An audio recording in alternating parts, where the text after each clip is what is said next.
ನಮಸ್ಕಾರ ವೀಕ್ಷಕರೇ. ನಾನು ಇವತ್ತು ಪರಿಸರ ಅಂದರೆ ಏನು, ಹೇಗಿರುತ್ತೆ, ಅದನ್ನು ನಾವು ಹೇಗೆ ಸಂರಕ್ಷಿಸಬೇಕು ಅಂತ ಇವತ್ತು ನನಗೆ ತಿಳಿಸ್ತೀನಿ.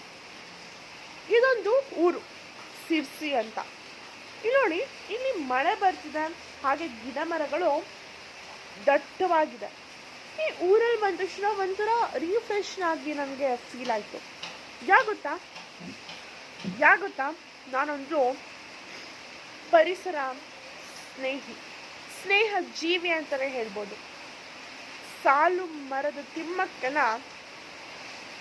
ಮಗಳಿನ ಮಗಳಿನ ಮಗಳಿನ ಅಂದರೆ 35ನೇ ಮಗಳಿನ ಮರಿಮೊಮ್ಮಕ್ಕಳು, ಆ ಥರ 35ನೇ ಮರಿಮಕ್ಕಳು ನಾನು, ಆಯಿತಾ.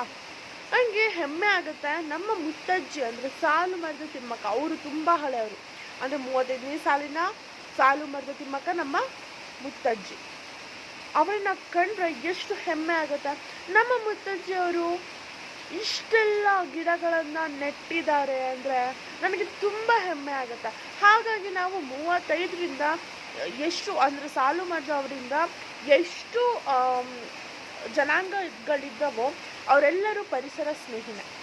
ಯಾಗೊತ್ತಾ, ಅದೇ ಹಿರಿಯ ಕಂಚಾಳಿ ಮನೆ ಮಂದಿಗೆಲ್ಲ ಅಂತಾರಲ್ಲ, ಹಾಗೆ ನಮ್ಮ ತಿಮ್ಮಕ್ಕ ಅಂದರೆ ನನ್ನ ಮುತ್ತಜ್ಜಿಯವರು ಹೇಗೆ ಇದ್ದಾರೋ ಹಾಗೆ ಅವರ ಒಂದು ಜನಾಂಗ ಕೂಡ, ಒಂದು ಪೀಳಿಗೆ ಕೂಡ ಅದೇ ಅನುಸರಿಸುತ್ತೆ. ಈಗ ನೋಡಿ, ನನಗೆ ಏನೋ ಒಂಥರ ಗಿಡ ಅಂದರೆ ಎಷ್ಟು ಇಷ್ಟ ಗೊತ್ತಾ. ನೀವು ಆ ಗಿಡದಿಂದ ಏನೇನು ಪ್ರಯೋಜನ ಇದೆ ಅದನ್ನು ನೀವು ತಿಳ್ಕೊಳ್ಳಲ್ಲ. ಗಿಡನ ಹಾಳು ಮಾಡೋದು, ಬೆಳೆಸೋದು, ಹಣ್ಣಾಗಿಲ್ಲ ಅಂದರೆ ಬಿಸಾಕೋದು, ಇಷ್ಟೇ. ಆ ಗಿಡ ಮರಗಳಿಂದ ಎಷ್ಟೆಲ್ಲ ಪ್ರಯೋಜನ ಇದೆ ಗೊತ್ತಾ ವೀಕ್ಷಕರೇ. ನಿಮಗೆ ಆಕ್ಸಿಜನ್ ಸಿಗತ್ತೆ, ಕಟ್ಟಡವನ್ನು ನಿರ್ಮಿಸ್ಬೋದು, ಇಟ್ಟಿಗೆಯನ್ನು ಮಾಡ್ಬೋದು, ಹಾಗೆ ಏನೇನು ಉಪಯೋಗ ಇದೆ ಹೇಳಿ ನೋಡೋಣ, ನೀವೇ ಹೇಳಿ. ಆಕ್ಸಿಜನ್ ಇಲ್ಲ ಅಂದರೆ ಬದುಕಲಿಕ್ಕಾಗುತ್ತಾ ನಮಗೆ? ಮಳೆ ಇಲ್ಲ ಅಂದರೆ ಬದುಕಲಿಕ್ಕಾಗುತ್ತಾ? ಆಗೋದಿಲ್ಲ ಅಲ್ವಾ. ರೈತರಿಗೆ ಮಳೆ ಅಂದರೆ ನೀರು ಉಪಯೋಗ, ನೀರು ಬೇಕೇ ಬೇಕು ರೈತರಿಗೆ. ಇಲ್ಲ ಆದರೆ ರೈತರು ಆತ್ಮಹತ್ಯೆ ಗುರಿ ಆಗ್ತಾರೆ. ಯಾಕಂದರೆ ನಮ್ಮಂತೂ ಸಮಾಜದವರು ಅಂದರೆ ಈಗ ಸಿಟಿಯಲ್ಲೆಲ್ಲ ಬದುಕಿರೋರು ಗಿಡ ಅಂದರೆ ಸಾಕು, ದೂರ 1 ಕಿಲೋಮೀಟರ್ ದೂರ ಹೋಗ್ಬಿಡ್ತಾರೆ. ಯಾಗೊತ್ತಾ, ಅವರಿಗೆ ಗಿಡ ಅಂದರೆ ಇಷ್ಟ ಇಲ್ಲ. ಗಿಡ ಅಂದರೆ ಇವತ್ತಿನ ಜನಾಂಗದಲ್ಲಿ ಎಷ್ಟು ಇಷ್ಟ ಇಲ್ಲ. ಇವತ್ತು ಬರೀ fashion, lipstick, eyeliner, makeup set, dresses ಅದೇ ಇಂಪಾರ್ಟೆಂಟ್ ಆಗಿಬಿಟ್ಟಿದೆ.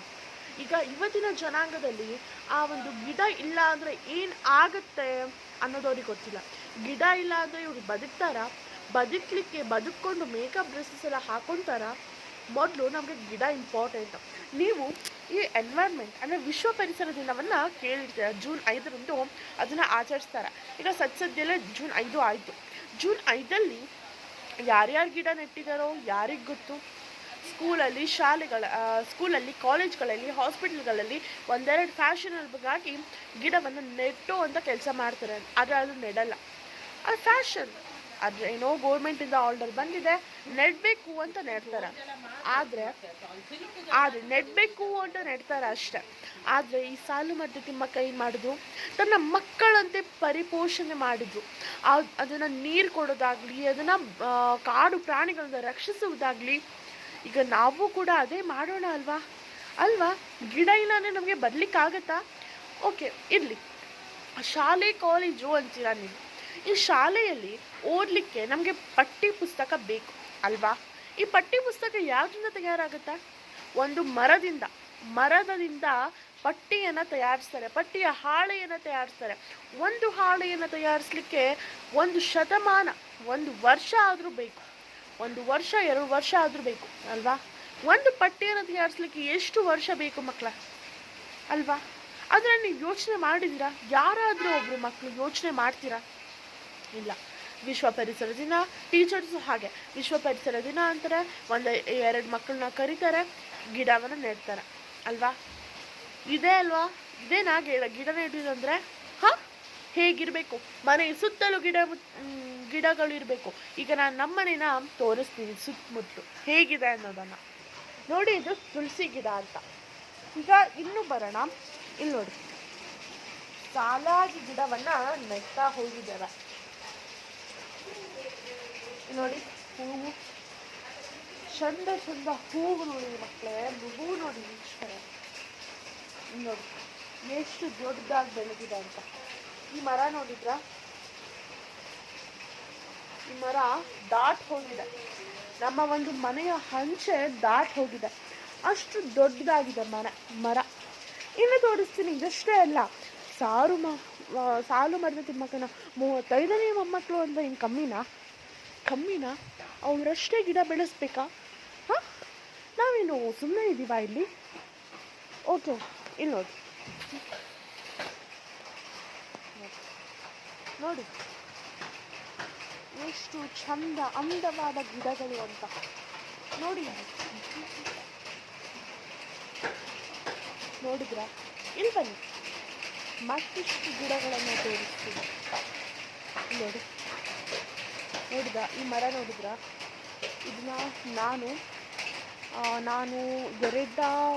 ನಾನು ಹುಟ್ಟೋಕ್ಕಿಂತ ಮೊದಲೇ ನಮ್ಮ ಅಮ್ಮ ಪ್ರೆಗ್ನೆಂಟ್ ಇದ್ದಾಗ ಅದನ್ನು ಬೆಳೆಸಿದ್ದು.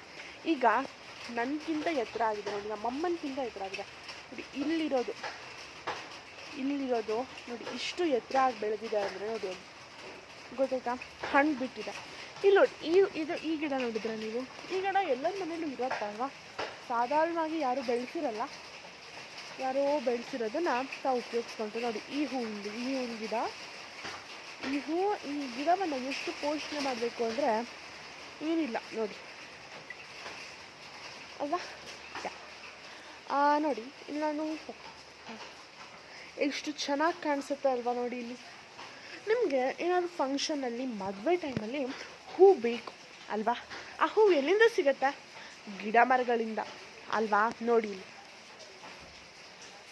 ನಾನು ಯಾವ ಏರಿಯಾವನ್ನು ಚೂಸ್ ಮಾಡಿದ್ರಿ ಅಂದರೆ, ಸುತ್ತಮುತ್ತಲು ಗಿಡಗಳಿರ್ಬೇಕು ನನಗೆ. ನೋಡಿ ತುಂಬ ಗಿಡ ಮರಗಳು, ಮನೆ ತುಂಬ ಗಿಡ ಮರಗಳಿದ್ರೆ ಫ್ರೆಶ್ ಆದಂಥ ಆಕ್ಸಿಜನ್ ಗಾಳಿ ಎಷ್ಟು ಚೆನ್ನಾಗಿರತ್ತೆ ನೋಡಿ. ಈಗ ನೀವು ನೋಡಿದ್ರಲ್ವಾ, ಈ ವಿಡಿಯೋನ ಯಾರ್ಯಾರು ನೋಡ್ತಿದ್ದೀರೋ ಅವರಾದರೂ ಇನ್ನು ಮುಂದೆ ಅರ್ಥ ಮಾಡ್ಕೊಳ್ಳಿ, ಗಿಡಗಳನ್ನು ವೇಸ್ಟ್ ಮಾಡಬಾರ್ದು ಅಂತ. ಆ ಗಿಡವನ್ನು ನೋಡಿ, ಆ ಗಿಡ ಏನಾದರೂ ಹೂ ಬಿಟ್ಟಿಲ್ಲ ಆಗಿದ್ದಿದ್ರೆ ಅದನ್ನು ಕಿತ್ಕೊಂಡು ಬಿಸಾಕ್ತಿದ್ರು ಅಲ್ವಾ. ಆ್ಯಕ್ಚುಲಿ ಅದೇನಾಯ್ತು ಅಂದರೆ, ಆ ಗಿಡ ಅಂದರೆ ನನಗೆ 1 ವರ್ಷ 2 ವರ್ಷ ಇದ್ದಾಗ ಆ ಗಿಡವನ್ನು ನೋಡ್ತಾ ಬೆಳೆದಿದ್ದೀನಿ ನಾನು. ಅದು ನಮ್ಮನೆ ಅದಲ್ಲ, ನಮ್ಮನೇಲಿ ನಾನು ಬೆಳೆಸಿದ್ದಂಥದ್ದು. ಅಂದರೆ ನಮ್ಮನೆದಲ್ಲ, ಹೊರಗಿಂದು, ಅಂದರೆ ಕಂಪೌಂಡ್ ಹೊರಗಿಂದು ನಾನು ಬೆಳೆಸಿದ್ದು ಆ ಗಿಡನ. ನೋಡಿ, ಆ ಗಿಡ ನಾನು ಬೆಳೆಸಿದ್ದು, ಅಂದರೆ ಕಂಪೌಂಡಿಂದ ಹೊರಗಿದೆ. ಅದೇನು ಮಾಡಿದ್ರು, ಅವರು ನೆಟ್ಟಿರ್ತಾರಲ್ಲ ಅವ್ರೇನು ಮಾಡಿದ್ರು, ಹೂ ಬಿಡ್ತಿಲ್ಲ, ದೊಡ್ಡದೇ ಆಗ್ತಿಲ್ಲ ಅಂತ ಹೇಳ್ಕೊಂಡು ಕಿತ್ತು ಬಿಸಾಕ್ಲಿಕ್ಕೆ ಮಾಡಿದ್ರು. ಆ್ಯಕ್ಚುಲಿ ಅದು ಕಿತ್ಬಿಟ್ಟಿದ್ರು ಆಲ್ರೆಡಿ, ಅವ್ರ ಕೈಯಿಂದ ಆಗಿಲ್ಲ. ಯಾರ ಮನಸ್ಸಲ್ಲಿ ಶುದ್ಧತೆ, ನಾನು ಗಿಡವನ್ನು ಪ್ರೇಮಿಸಬೇಕು, ಗಿಡವನ್ನು ನೆಡಬೇಕು ಅಂತ ಮನಸ್ಸಲ್ಲಿ ಯಾವತ್ತು ಇರುತ್ತೋ ಅವ್ರ ಕೈಯಿಂದ ಮಾತ್ರ ಗಿಡ ಆಗತ್ತೆ. ಇದಕ್ಕೊಂದು ಸಾಕ್ಷಿನೂ ಇದೆ. ಆ ಗಿಡವನ್ನು ನಾನು 5 ವರ್ಷದಲ್ಲಿ 5ನೇ ಅಂದರೆ ಅಂಗನವಾಡಿನ ಎಲ್ ಕೆ ಜಿ ಇರಬೇಕಾದ್ರೆ ಆ ಗಿಡವನ್ನು ನಾನು ನೆಟ್ಟಿದ್ದು. ಚಿಕ್ಕ ಗಿಡ, ಸಸಿ, ಎಷ್ಟು ಚಿಕ್ಕ ಗಿಡ ಆಗುತ್ತೆ ನೋಡಿ. ನಾನು ಇನ್ನೊಂದು ಗಿಡವನ್ನು ನೆಟ್ಟಿದ್ದೀನಿ, ತುಳಸಿ ಗಿಡ ನೋಡಿ, ಸಾಲಾಗಿ ನೆಟ್ಟಿದ್ದೀನಿ ಆ ಗಿಡವನ್ನು. ಅಷ್ಟೇ ಚಿಕ್ಕ ಸಸಿ ಇತ್ತದು ಆಯಿತಾ. ಆ ಚಿಕ್ಕ ಸಸಿಯನ್ನು ನಾನಲ್ಲಿ ನೆಟ್ಟಿದ್ದು ಎಷ್ಟು 5ನೇ ಕ್ಲಾಸ್ 5 ವರ್ಷದಲ್ಲಿ ನೆಟ್ಟಿದ್ದದು. ಈಗ ನಾನು ಇಷ್ಟು ದೊಡ್ಡೋಳಾಗಿ ಬೆಳೆದಿದ್ದೀನಿ. ಆ ಗಿಡ ನೋಡಿ ಎಷ್ಟು ದೊಡ್ಡದಾಗಿದೆ, ನನಗಿಂತ ಹೆಮ್ಮರ ಆದಂಗೆ ಆಗಿದೆ ಅಲ್ವಾ. ಅದು ಇನ್ನೂ ದೊಡ್ಡದಾಗತ್ತ. ಇಲ್ಲಿ ನೋಡಿ, ಅದು ನೋಡಿಗ ಮಾವಿನ ಮರ ಅಲ್ಲೊಂದಿದೆ ನೋಡಿ ಮೇಲ್ಗಡೆ, ಅಲ್ಲ ಈ ಸೈಡ್ ಒಂದಿದೆ ಮೇಲ್ಗಡೆ, ಹಂಚಿನ ಮೇಲ್ಗಡೆ. ಅಲ್ಲೆಲ್ಲ ಅದು ಅಲ್ಲ, ಇದು ಈ ಮಾವಿನ ಮರ ಏನಿದೆ ಅಲ್ಲ, ಈ ಮಾವಿನ ಮರವನ್ನು ನನ್ನ ತಂದೆ ಅಂದರೆ ನನ್ನ ತಾತ ಅದನ್ನು ಬೆಳೆಸಿದ್ದು. ನಮ್ಮ ಅಪ್ಪ ಎಲ್ಲ ನೀರು ಹಾಕಿದ್ರು. ನನಗೆ 7ನೇ ಕ್ಲಾಸ 8ನೇ ಕ್ಲಾಸ್ ಇರಬೇಕಾದ್ರೆ ಆ ಮರ ಇಷ್ಟು ದೊಡ್ಡದಾಗಿದೆ, ಅಂದರೆ ಇಷ್ಟು ದೊಡ್ಡದಾಗಿಲ್ಲ, ಆಗಿತ್ತು ಮೀಡಿಯಮ್ ಆಗಿತ್ತು. ನನಗೀಗ ಎಷ್ಟು ದೊಡ್ಡೋಳಾಗಿರೋದು, ಎಷ್ಟು ದೊಡ್ಡದಾಗಿದೆ ಅಂತ ಅನಿಸುತ್ತೆ. ತುಂಬ ಖುಷಿಯಾಗುತ್ತೆ. ಈಗ ನಮ್ಮ ಸಿರ್ಸಿ ಎಷ್ಟು ಇಂಪ್ರೂವ್ಮೆಂಟ್ ಆಗ್ತಿದೆ ಅಂದರೆ ತುಂಬ ಚೆನ್ನಾಗಿ ಅನ್ನಿಸ್ತಿದೆ ನನಗೆ. ಹಾಗಾಗಿ ನಾನು ಈ ಸಿರ್ಸಿಯನ್ನೇ ಉಳಿದಿದ್ದೀನಿ. ಪೇರಳೆ ಹಣ್ಣಿನ ಮರ ನೋಡಿದ್ರೆ ಅಲ್ಲಿದೆ ನೋಡಿ, ಆ ಸೈಡ್ ಒಂದಿದೆ ನೋಡಿ. ಹಾಂ, ಈ ಯೆಲ್ಲೋ ಕಲರ್ ಸಿಂಟ್ಯಾಕ್ಸ್ ಇದು ಕಾಣಿಸ್ತಿದೆ ಅಲ್ವಾ, ಯೆಲ್ಲೋ ಕಲರ್ ಸಿಂಟ್ಯಾಕ್ಸು, ಅದರ ಪಕ್ಕದಲ್ಲಿದೆ ನೋಡಿ. ಹಾಂ, ಅದು ಪೇರ್ಲೆ ಹಣ್ಣಿನ ಗಿಡ ಅಂತ. ನಮ್ಮ ಮನೇಲಿ ಈಗ ಅದೇ ಗಿಡದ ಪೇರ್ಲೆ ಹಣ್ಣನ್ನ ತಂದಿಟ್ಟಿದ್ದೀವಿ. ಒಂದು ಸೆಕೆಂಡ್. ಓಕೆ, ನಮ್ಮ ಮನೆಯಲ್ಲಿ ಹಣ್ಣಿದ್ರೆ ಮಾತ್ರ ಬಿಡಲ್ಲ, ಹಾಗಾಗಿ ತಿಂದ್ಬಿಟ್ಟಿದ್ದಾರೆ. ನಾನೀಗ ಅಲ್ಲಿಂದ ಒಂದು ಪೇರ್ಲೆ ಹಣ್ಣನ್ನ ತರ್ತೀನಿ. ಒಂದೇ ನಿಮಿಷ. ಓಕೆ, ಇಲ್ಲಿ ನೋಡಿ, ಆ ಗಿಡದಲ್ಲಿ ಆಗಿರುವಂಥ ಪೇರ್ಲೆ ಹಣ್ಣಿದು ಅದೇ ಗಿಡ. ನಾನು ಅವಾಗ ಏನು ತೋರಿಸಿದ್ದೆ ಅಲ್ವಾ, ಆ ಗಿಡದಲ್ಲಿ ಆಗಿರುವಂಥ ಪೇರ್ಲೆ ಹಣ್ಣು ನೋಡಿ. ಎಷ್ಟು ಚೆನ್ನಾಗಿದೆ ಅಂತ, ತಿನ್ನಬೇಕು ಅನಿಸುತ್ತೆ ನೋಡಿ. ವಾವ್.